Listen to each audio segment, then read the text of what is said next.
श्री सूत जी महाराज ऋषियों ने श्री ऋषियों से बोले हैं, महर्षियों एक वर्ष के अंदर 12 महीने होते हैं और एक महीने में 2 एकादशी होती है, तो एक वर्ष में 24 एकादशी होती है। जिस वर्ष लौंद अधिक पड़ता है उस वर्ष 2 एकादशी बढ़ जाती है। इस तरह कुल 26 एकादशी होती है। उत्पन्ना मोक्षदा मोक्ष प्रदान करने वाली, सफलता देने वाली, उत्तरदा उत्तर को देने वाली, षटतिला जया विद्या अमल की पाप मोचनी पापों को नष्ट करने वाली, कामदा गुरुथनी मोहनी अपरा निर्जला योगनी देवसनी कामदा उत्तरदा अजा परिवर्तनी इंद्रा आशाकुशा रमा देवथान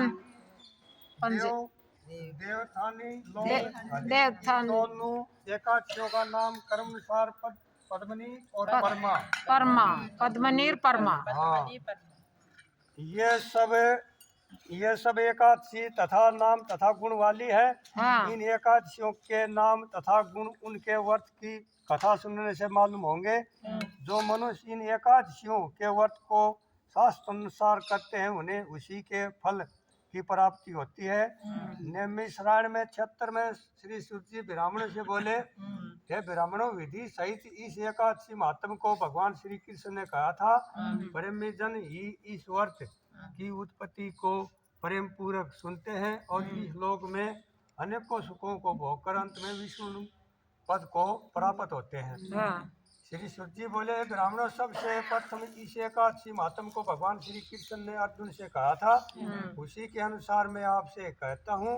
अर्जुन ने कहा, हे जनार्दन, इस एकादशी का व्रत और महात्म क्या है? इस व्रत के करने से क्या पुण्य मिलता है और इसकी विधि क्या है? तो आप मुझसे कहिए। ऐसा सुनकर श्री भगवान ने कहा, है अर्जुन, सबसे पहले हेमंत ऋतु के मंगशिर महीने में कृष्ण पक्ष की एकादशी का व्रत करना चाहिए। दशमी की शाम को दातुन करना चाहिए और रात को भोजन नहीं करना चाहिए। एकादशी को सुबह संकल्प नियम के अनुसार कार्य करना चाहिए। दोपहर में संकल्प पूर्व नदी, सरोवर, बावड़ी, कुआं आदि में से किसी भी स्नान करना चाहिए। स्नान करने के ही इस शरीर पर मिट्टी का चंदन लगाना चाहिए। चंदन लगाने का मंत्र इस प्रकार है, अश्व कांते रथ कांते। विष्णु, तुम बोलो, जब तो बोलो, नहीं मैं साइड दे बोलूंगा। अश्व कांते रथ कांते विष्णु कांते वसुंधरे अर्धंतापी ब्राह्मणे कृष्ण न सद्भावना मत्तित के हर में पाप यमया पूर्व कथितम तवैया वेतनम आपने गच्छामि परमागतिम।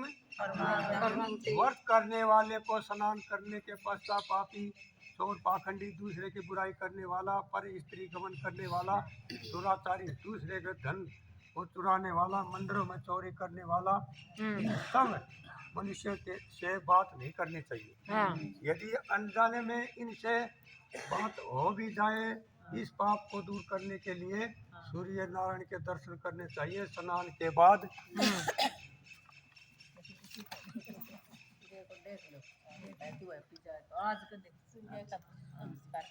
चुगला काटा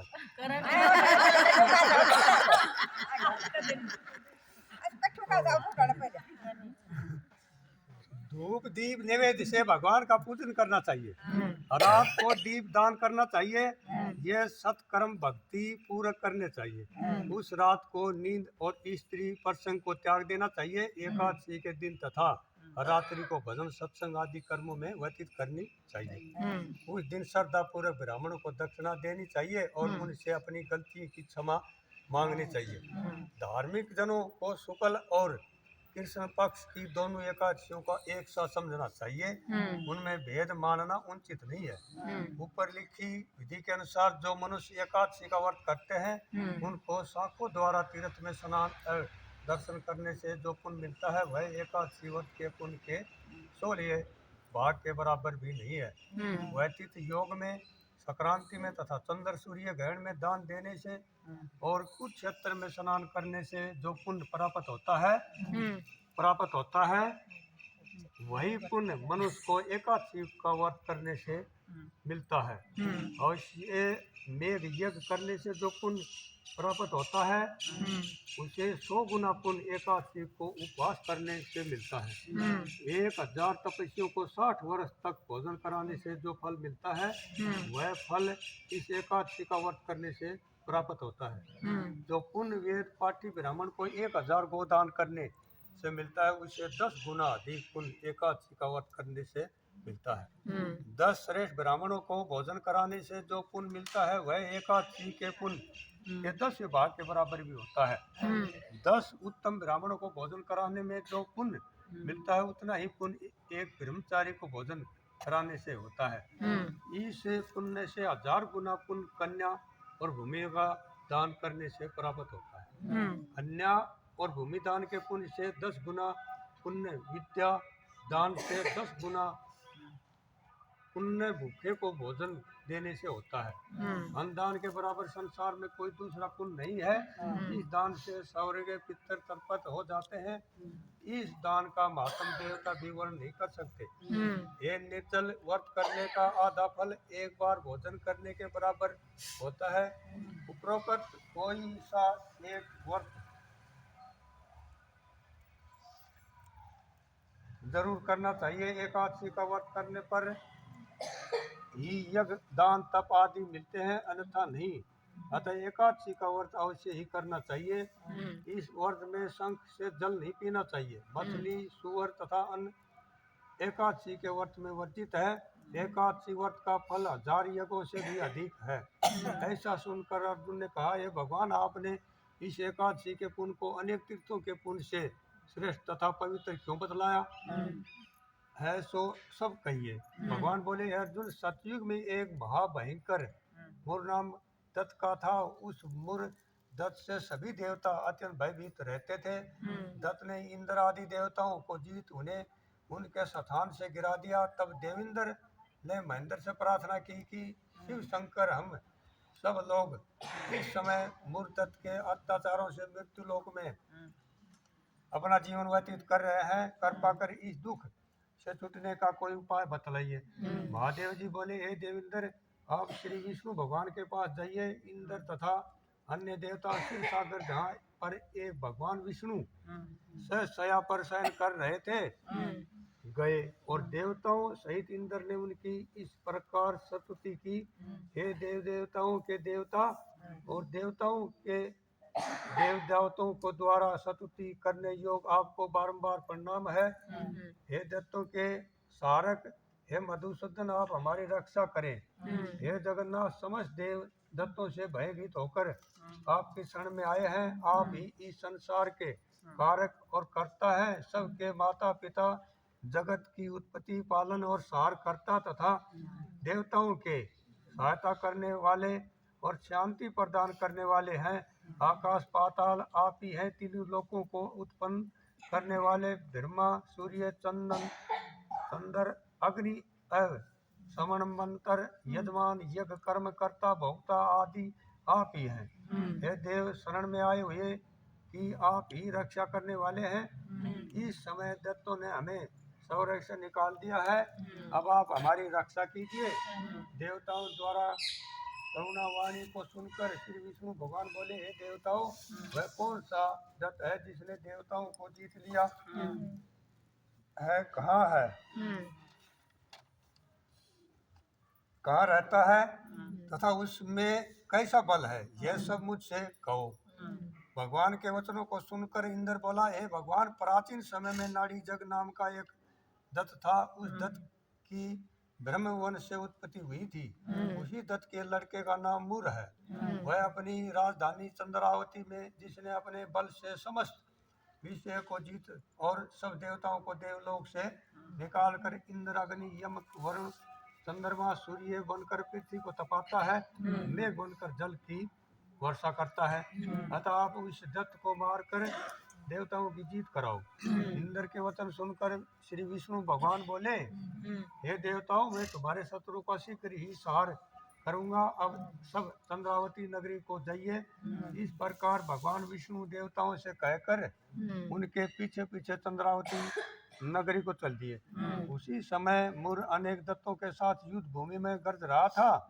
युद्ध होने पर असंख्य दानव अनेकों अस्त्र शस्त्रों को द्वारा धारण कर देवताओं से युद्ध करने लगे, परंतु देवता दानों के आगे एक क्षण भी न ठहर सके।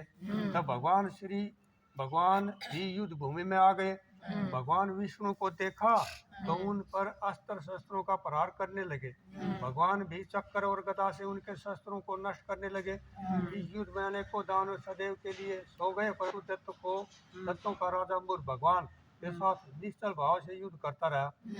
भगवान विष्णु मुर को मारने के लिए जिन जिन अस्त्रों का प्रयोग करते थे वे सब उसके तेज से नष्ट होकर उस पर पुष्पों के समान गिरने लगे।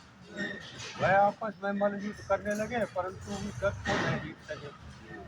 अंत में भगवान विष्णु शांत होकर विश्राम करने की इच्छा से बद्री का आश्रम गए। उस समय 48 कोस लंबी एक द्वार वाली हेमतवती नाम की गुफा में शयन करने के लिए भगवान घुसे। हे अर्जुन, अतः मैंने उस गुफा में शयन किया। वह दत्त भी वहां आया, मुझको शयन करता देख मारने को तैयार हो गया। उसी समय मेरी देह से एक अत्यंत सुंदर कन्या दिव्य वस्त्र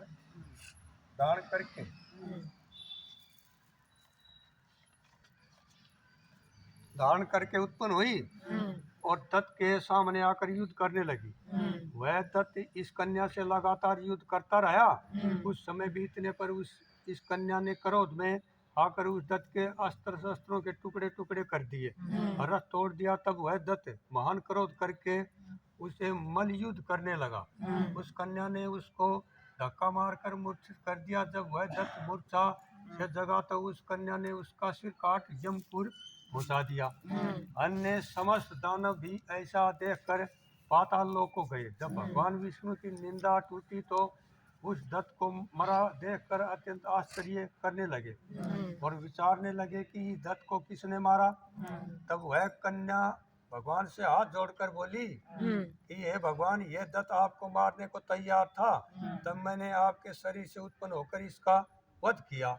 इस पर भगवान बोले, हे कन्या, तूने इसको मारा है, अतः मैं तेरे ऊपर प्रसन्न हूँ। तूने तीनों लोकों के देवताओं को सुखी किया, इसलिए तू अपनी इच्छा अनुसार वरदान मांग। कन्या बोली, हे भगवान, मुझे यह वरदान दीजिए कि जो मेरा व्रत करे और उसके समस्त पाप नष्ट हो और अंत में स्वर्ग को जाए। मेरे व्रत का आधा फल रात्रि को मिले और उसे आधा फल एक समय भोजन करने वाले को मिले। जो मनुष्य भक्ति पूर्वक मेरे व्रत को करे वह निश्चय ही आपके लोक को प्राप्त करे। कृपा मुझे ऐसा ही वरदान दीजिए। जो मनुष्य मेरे दिन तथा रात्रि को एक बार भोजन करे वे धन धान्य से भरपूर रहे। इस पर भगवान विष्णु उस कन्या से बोले, हे कल्याणी, ऐसा ही होगा। मेरे और तेरे भगत एक ही होंगे और अंत में संसार परिस्थिति को प्राप्त होकर मेरे लोक को प्राप्त करेंगे। हे कन्या, एकादशी को पैदा होने से तेरा नाम भी एकादशी हुआ। जो मनुष्य तेरे इस दिन का व्रत करेंगे उनके समस्त पाप नष्ट हो जाएंगे और अंत में मुक्ति को प्राप्त करेंगे। तू मेरे लिए अब 30, 8, 9 और 14 से भी अधिक प्रिय है। तेरे व्रत का फल सब तीर्थों के फल से महान होगा। ये मेरा कथन है, सत्य है। ऐसा कहकर भगवान उसी स्थान पर अंतर ध्यान हो गए। एकादशी भी भगवान के उत्तम वचनों को सुनकर